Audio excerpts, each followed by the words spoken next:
आपका स्वागत है हमारे चैनल बायो गुरु पर। आज हम पढ़ेंगे मानव श्वसन तंत्र के बारे में। मानव श्वसन तंत्र, श्वसन क्या होता है? मानव श्वसन तंत्र में श्वसन क्या होता है? श्वसन होता है कोशिकाओं में ऑक्सीजन की उपस्थिति में, कोशिकाओं में O2 की उपस्थिति, प्रेजेंस में खाद्य पदार्थों का, कौन से पदार्थों का? खाद्य पदार्थों का ऑक्सीकरण,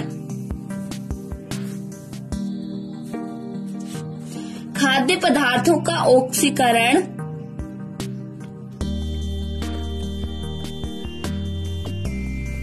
जिसमें ऊर्जा उत्पन्न होती है, उसे हम कहते हैं श्वसन। कोशिकाओं में O2 की प्रेजेंस, उपस्थिति से खाद्य पदार्थों का ऑक्सीकरण होता है और जिससे ऊर्जा मुक्त उत्पन्न होती है, ऊर्जा उत्पन्न होती है, उसे हम कहते हैं श्वसन। श्वसन किसे कहते हैं, ये कई बार पूछ लिया जाता है। अब श्वसन तंत्र में हम श्वसन तंत्र को जानेंगे। क्या होता है श्वसन तंत्र? श्वसन तंत्र है वो दो प्रकार का होता है। ऊपरी श्वसन तंत्र और निचला श्वसन तंत्र। अब इसमें कौन कौन से पार्ट्स आते हैं? ऊपरी श्वसन तंत्र में कौन से पार्ट्स आते हैं और निचले श्वसन तंत्र में कौन से पार्ट्स आते हैं? ये हम एक डायग्राम के माध्यम से समझेंगे। ये डायग्राम है श्वसन तंत्र का। ये नासिका होती है और मुख, ग्रसनी और कंठ, यानी जो नेक से ऊपर के भाग हैं उनको हम कहते हैं ऊपरी श्वसन तंत्र। ऊपरी श्वसन तंत्र में कितने आएंगे? नासिका, मुख, ग्रसनी और कंठ। कंठ को लैरिक्स भी कहते हैं। 4 भाग है, ये ऊपरी श्वसन तंत्र में आएंगे।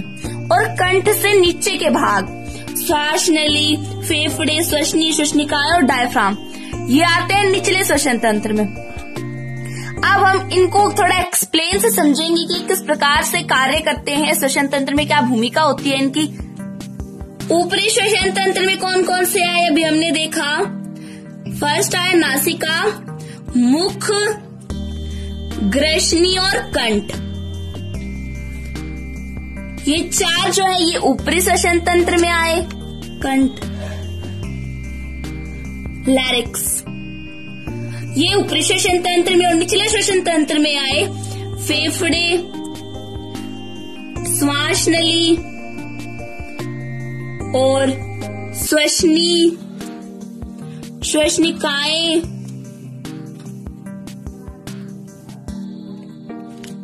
कूपिकाएं, डायफ्राम, ये आए निचले श्वसन तंत्र में। अब हम इनको एक्सप्लेन से पढ़ेंगे कि इनका क्या क्या कार्य होता है।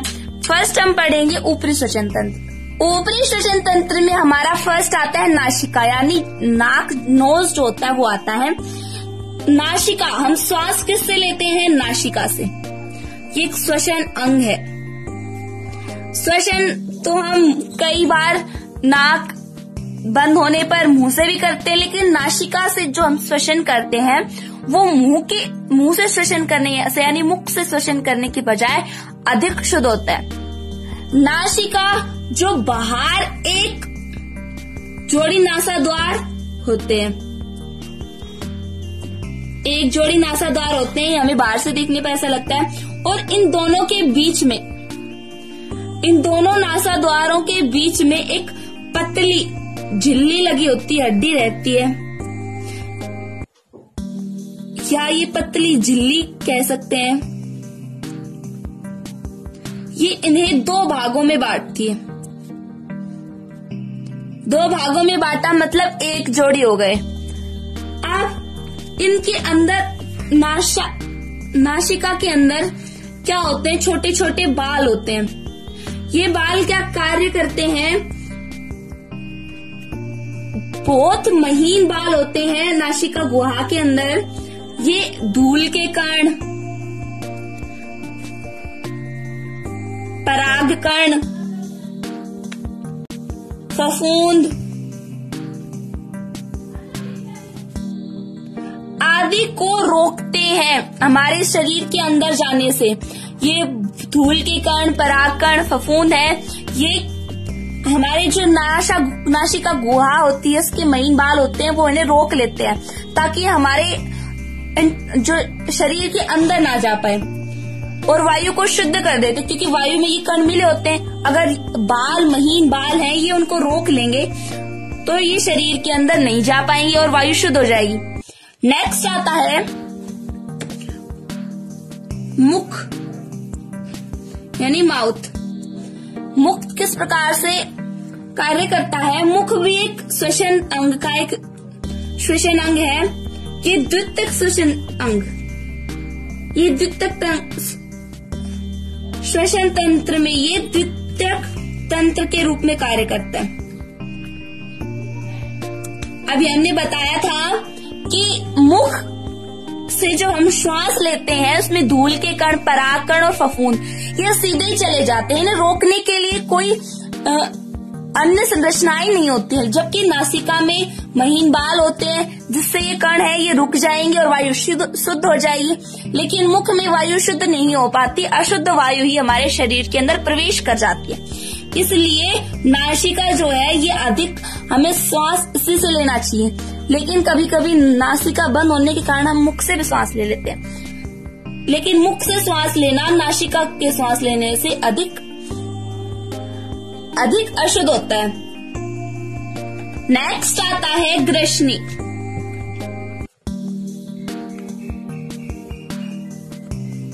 ग्रसनी क्या होती है? एक पेशीय चिमनीनुमा संरचना होती है। कैसी संरचना होती है? पेशीय चिमनीनुमा संरचना होती है।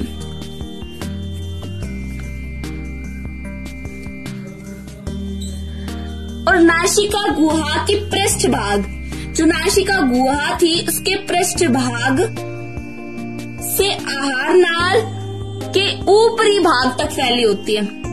कहां से कहां तक फैली होती है? नासिका गुहा के पृष्ठभाग से आहार नाल के ऊपरी भाग तक।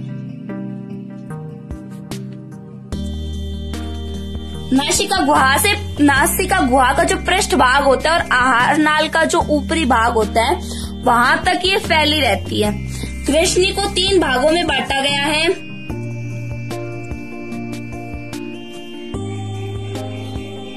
कितने भागों में बांटा गया है? 3 भागों में बांटा गया है। कौन कौन से हैं? पहला है नासाद्वार ग्रसनी, मुख ग्रसनी और कंठ ग्रसनी। नासाद्वार ग्रसनी से ली गई सांस, कहां से ली गई सांस?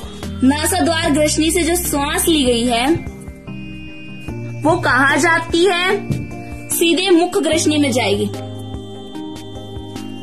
मुख ग्रसनी में प्रवेश करने के बाद जो वायु है वो कंठ ग्रसनी से होती हुई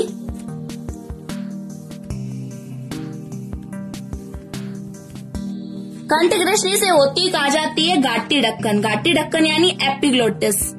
एपिग्लोटिस क्या होता है ये हम थोड़ा अभी आगे विस्तार से पढ़ेंगे। इसकी सहायता से स्वर तंत्र में प्रविष्ट हो जाती है। हेल्प इसकी सहायता होती है जिससे स्वर यंत्र में प्रवेश कर जाती है। क्या होता है? पहले कहाँ जाएगी श्वास? नासा ग्रसनी से ली गई श्वास मुख ग्रसनी में जाएगी और यहाँ से ही कंठ ग्रसनी से और कंठ ग्रसनी में घाटी ढक्कन यानी एपोग्लोटिस की सहायता से स्वर यंत्र में प्रवेश कर जाती है। अब हम देखेंगे कि घाटी ढक्कन यानी एपिग्लोटिस किसे कहते हैं। घाटी ढक्कन मीन्स एपिग्लोटिस।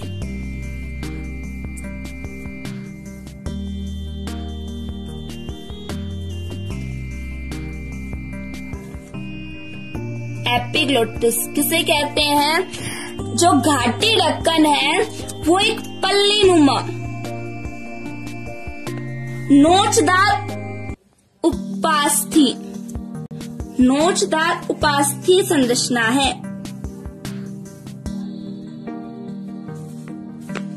कैसी संरचना है? पल्लेनुमा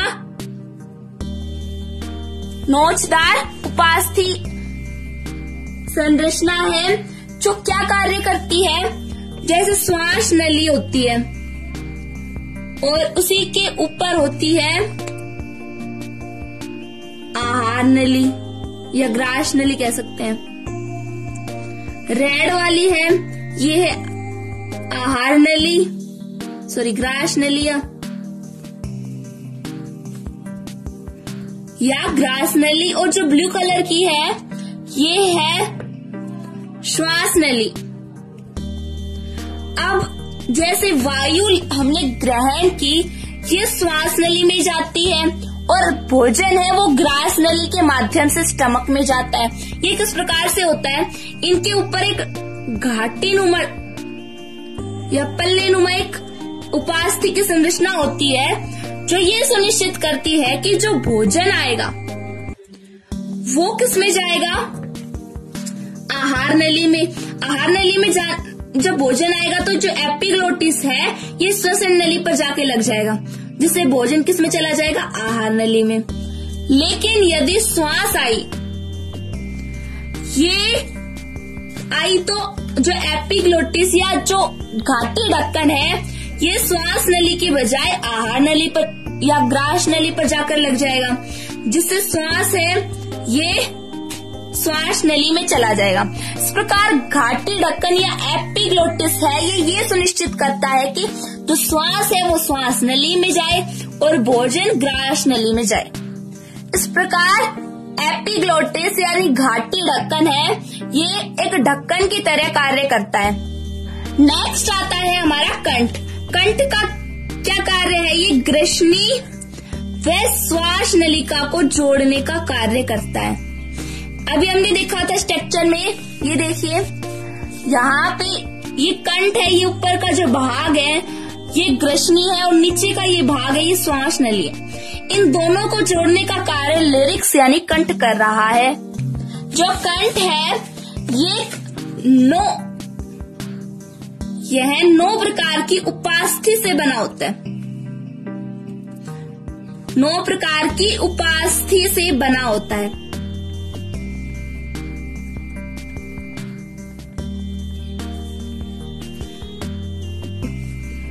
भोजन को निगलने के दौरान जो एपिग्लोटिस है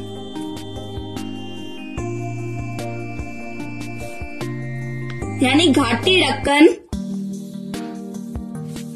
ये स्वर यंत्र के आवरण पर कार्य करता है।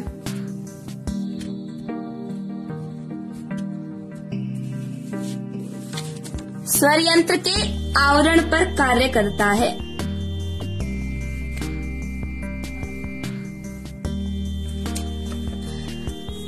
तथा भोजन को स्वर यंत्र में जाने से रोकता है। यानी कि ये अभी हमने देखा था कि ग्रास नली और श्वास नली को भोजन को श्वास नली में जाने से रोकता है और श्वसन को ग्रास नली में जाने से रोकता है। भोजन को स्वर यंत्र में जाने से रोकता है। स्वर यंत्र में एक स्वर रज्जु नामक विशेष संरचना पाई जाती है। स्वर रज्जु नामक एक विशेष संरचना पाई जाती है। स्वर रज्जु है ये श्लेष्मा झिल्लियों से बनी होती है। कौन सी झिल्लियों से बनी होती है? श्लेष्मा झिल्लियों से बनी होती है जो हवा से कंपन करती है। हवा टकराती है तो वो कंपन करेगी और जिससे आवाज अलग अलग तरह की आवाजें निकलती है। यहाँ पे क्या है, जब हम भोजन को निगलते हैं, निगलने के दौरान जो एपिग्लोटिस है ये स्वर यंत्र के आवरण पर कार्य करता है तथा भोजन को स्वर यंत्र में जाने से रोकता है। स्वर यंत्र में स्वर रज्जु नाम की एक विशेष संरचना पाई जाती है जो श्लेष्मा झिल्लियों से बनी होती है, जिससे हवा टकराती है तो कंपन होता है और कंपन होने से अलग अलग तरीके की आवाजें आती है। यहाँ पे अभी हमने देखा कि ये श्वास जो है श्वास नली में जाता है एपिग्लोटिस के कारण। यदि आपने सुना होगा कि कई बार कहा जाता है कि भोजन करते वक्त बोलना नहीं चाहिए। क्यों? क्योंकि एपिग्लोटिस है, ये श्वसन नली पर अच्छे से नहीं लग पाता, और जो भोजन होता है उसका छोटा सा ग्रास है, छोटा सा कण है, वो श्वास नली के अंदर चला जाता है, जिससे हमें खांसी हो जाती है, खांसी आने लग जाती है। किस प्रकार से? कि भोजन का जो छोटा सा कण है वो श्वास नली में चला जाएगा, जिससे हमें खांसी आना शुरू हो जाती है। ये भोजन का कण है, ये श्वास नली में प्रवेश कर जाता है तो शरीर उसके प्रति प्रतिक्रिया करता है और तेजी से हवा हमारे शरीर से बाहर निकलती है, मतलब खांसी आती है, तो जो भोजन का कण है वो श्वास नली से बाहर आ जाता है। नेक्स्ट आता है निचले श्वसन तंत्र के कुछ पार्ट्स पढ़ेंगे। इसमें आते हैं श्वास नली। श्वास नली होती है वो उपास्थि के छल्लों से बनी होती है। ये छल्ले सी आकार के होते हैं। सी आकार की अभी हमने डायग्राम में देखा था कि ये देखिए डायग्राम में जो श्वास नली है इसमें सी आकार के छल्ले लगे हुए हैं, जिससे ये पिचकती नहीं है। यहाँ भी उपास्थि के छल्ले पाए जाते हैं जिसे, और वो सी आकार के होते हैं, जिसके कारण ये हमेशा खुली रहती है श्वास नली। नेक्स्ट आता है श्वसनी यानी ब्रोंकाई।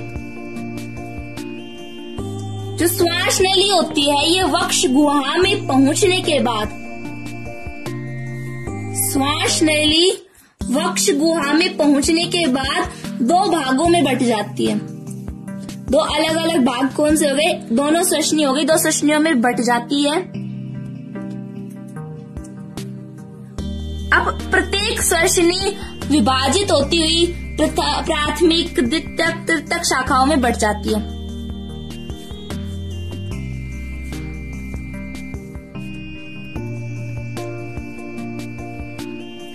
अब इन शाखाओं को कहते हैं श्वसनिकाएं। डायग्राम में देखा था अभी हमने कि यहाँ पे जो श्वास नली है ये दो भागों में बट गई वक्ष गुहा में आने के बाद। ये दोनों भाग हो गए श्वसनी, ब्रोंकाई। अब जो प्रत्येक श्वसनी है ये द्वितीयक, तृतीयक भागों में, शाखाओं में बट जाती है। इन शाखाओं को कहते हैं श्वसनिकाएं यानी ब्रैंक्यूल। अब इनके जो सीमांत यानी जो लास्ट सिरे होते हैं श्वसनिकाओं के, वो कूपिकाओं में बदल जाते हैं। छोटी छोटी जो स्ट्रक्चर्स दिखाई दे रही हैं ये कूपिकाएं हैं। जो श्वसनिकाएं हैं ये इनके सीमांत छोर या आखिरी छोर है वो किस में बट जाएंगे? कूपिकाओं में। कूपिकाएं किसकी बनी होती हैं? केवली सल की उपकला उत्तक की, केवली सल की उपकला उत्तक की बनी होती हैं। और फेफड़ों में केशिकाओं का जाल फैला रहता है। एक बार फिर से देखिए, श्वास नली है ये वक्ष गुहा में पहुंचने के बाद दो भागों में बट जाती है श्वसनीय में, और ये 2 या 3 शाखाओं में, द्वितीयक, तृतीयक शाखाओं में विभाजित होती है, और इन्हें हम कहते हैं श्वसनिकाएं। श्वसनिकाओं का जो अंतिम छोर होता है ये कूपिकाओं में बदल जाता है, जो केवली सल की उपकला उत्तक का बना होता है। इन पर केशिकाओं का जाल फैला रहता है। एक फेफड़े में लगभग 30 मिलियन कूपिकाएं पाई जाती हैं। कितनी कूपिकाएं पाई जाती है? 30 मिलियन कूपिकाएं। एक फेफड़े में लगभग 30 मिलियन कूपिकाएं पाई जाती। कूपिकाएं हैं ये गोलाकार होती हैं, गोल आकार की होती हैं। नेक्स्ट आता है डायफ्राम। डायफ्राम को हम कहते हैं तनुपट या श्वसन मांसपेशियां।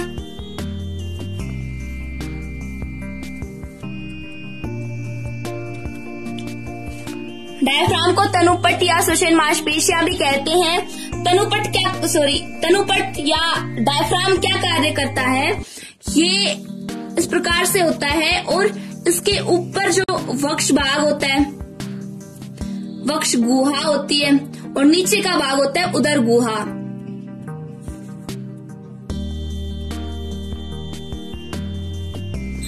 ये वक्ष गुहा और उदर गुहा को अलग दो भागों में अलग रखता है, मतलब अलग अलग भागों में बांटे रखता है। ये हम डायग्राम में देखते हैं कि ऊपर का जो भाग है, जो इसमें लंग्स आए हैं, ये होता है वक्ष गुहा, और इसके नीचे जो स्टमक लीवर आएंगे ये उदर गुहा होती है। इन दोनों को अलग कौन करता है? डायफ्राम। और डायफ्राम इस प्रकार से कार्य करता है, डायफ्राम इन दोनों को अलग रखने का।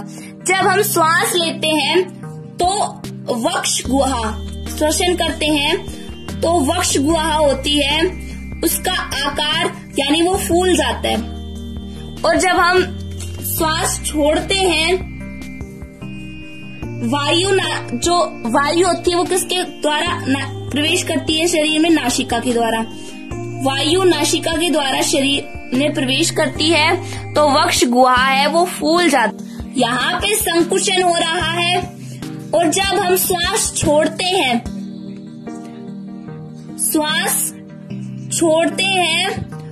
यानी शिथिलन होता है। क्या होता है? शिथिलन। श्वास छोड़ते हैं तो जो वक्ष गुहा है उसका आकार घट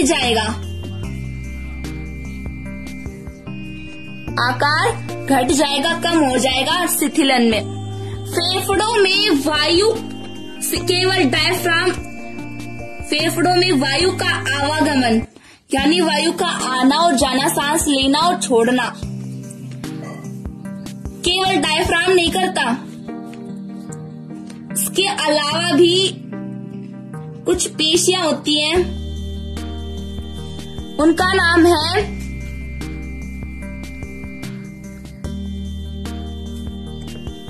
इंटरकोलेस्ट्रल पेशियां। कौन सी पेशियां मदद करती है?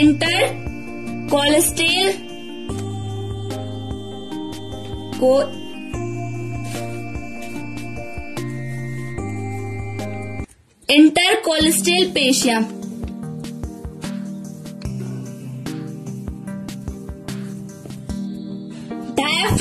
फेफड़ों में वायु का आवागमन डायफ्राम के अलावा भी कोलेस्ट्रॉल पेशियों के द्वारा होता है। यानी फेफड़ों में वायु के आवागमन में केवल डायफ्राम ही भाग नहीं लेता, इंटरकोलेस्ट्रॉल पेशियां भी भाग लेती हैं। ये एक इम्पोर्टेंट पॉइंट है कि फेफड़ों में वायु के आवागमन में डायफ्राम के अलावा कौन सी पेशियां या कौन सा भाग कार्य करता है आवागमन में, तो होगा आंसर इंटरकोलेस्ट्रल पेशियां। अब हम देखते हैं श्वसन के प्रकार। जो श्वसन है वो दो प्रकार से होता है। कौन कौन से प्रकार से होता है? एक बाह्य श्वसन यानी एक्सटर्नल रेस्पिरेशन और इंटरनल रेस्पिरेशन।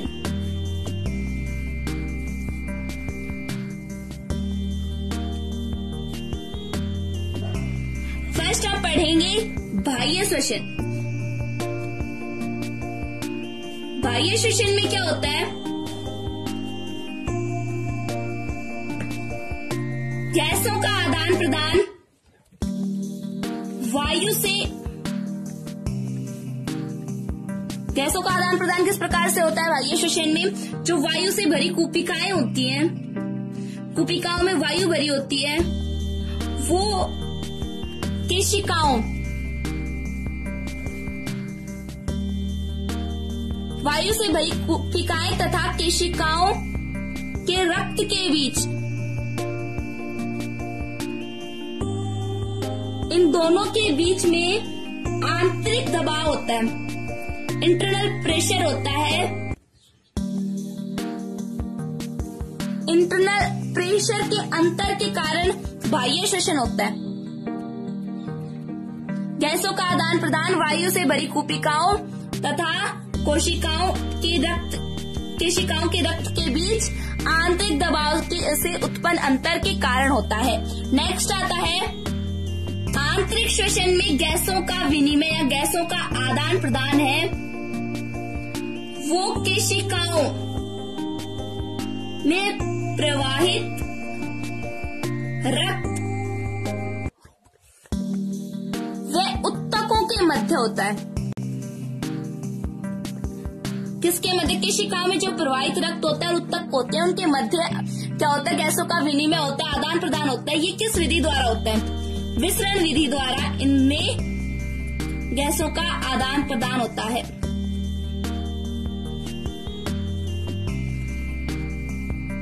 आशा करती हूँ कि आपको ये वीडियो समझ में आया होगा। अगर आपको हमारा वीडियो अच्छा लगा हो तो चैनल को सब्सक्राइब, वीडियो को लाइक और शेयर जरूर करें। धन्यवाद।